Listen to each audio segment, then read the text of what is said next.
আমার বাসায় এসে এভাবে ইনকোয়ারি করা কি ঠিক হলো? বিয়ে করার পর আমি শুধু দেখতাম আপনার ওয়াইফ আছে আর বাচ্চা আছে। ধরো মিয়া, এখানে মাছ মাংস আর সবজি আছে, কাজের কাজ তো কিছুই করতে পারো না। তোমার বলছিলাম মূলা কিনে নিয়ে আসতে, মূলা কিনতে পারো না, তাই আমি নিজে কিনে নিয়ে আসলাম।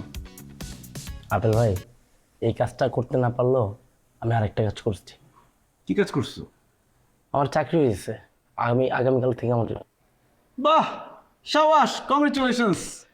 ভাই ওই দিন আপনি যে কথাগুলো বলছেন না, আমার খুব খারাপ লাগছিল শুনে। তারপর আমি কিছু জায়গায় ইন্টারভিউ দিয়েছি, একটা তো হয়ে গেছে, এবং সেটা আপনার জন্য। জীবনেও না, আল্লাহর রহমত আর বাবা মায়ের দোয়ায় হয়েছে। আপেল ভাই, আমি আপনাকে একটু জড়া করতে চাই।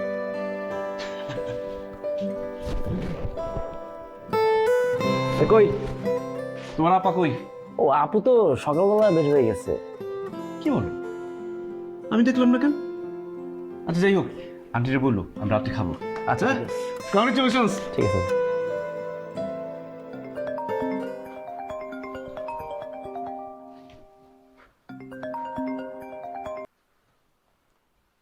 কই আপনি রিনি? আপনার বাসায় পাইলাম না। আমি আপনার বাসার নিচে। কি? আমার বাসার নিচে? আমি মিথ্যা কথা বলি না। আপনি 5 মিনিটের মধ্যে আপনার বাসায় আসবেন, না হলে আপনার খবর আছে।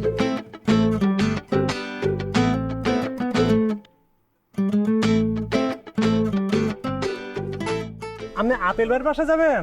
সে তো নাই, আছে খালি তার দুইটা ছেলে আর মেয়ে। ছেলে মেয়ে মানে? ছেলে মেয়ে মানে ছেলে মেয়ে।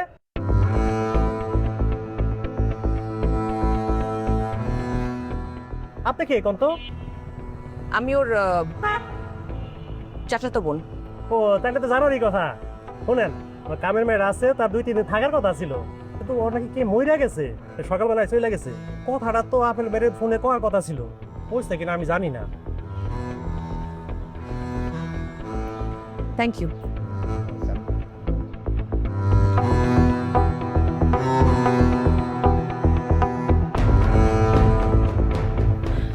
আপনার যে ওয়াইফ আর ছেলে মেয়ে আছে, এই কথাটা আপনি আমাকে আগে বলেননি কেন?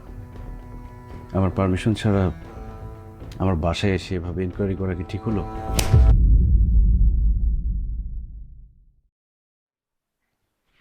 আপনি আমাকে ঠিক বেঠিক শেখান।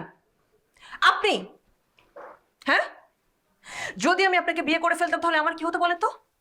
আপনি যে কাণ্ড আর যে দুর্দান্ত অভিনয় করেছিলেন আমাকে বিয়ে করার জন্য, আমি যদি কনভিন্সড হয়ে আপনাকে বিয়ে করে ফেলতাম তখন কি হতো? কি হতো বলেন? বিয়ে করার পর আমি শুধু দেখতাম আপনার ওয়াইফ আছে আর বাচ্চা আছে। মানে এত বড় চিটারি আপনি কিভাবে করছেন? কিভাবে করছেন আমাকে বলেন, বলেন। ডাকেন আপনার ওয়াইফকে, ডাকেন আপনার ওয়াইফকে, ডাকেন। আপনি ডাকেন, আমি আমি আমি তাকে বলতে চাই যে কত বড় লম্পটের সঙ্গে আপনার ওয়াইফ সংসার করে। ডাকেন।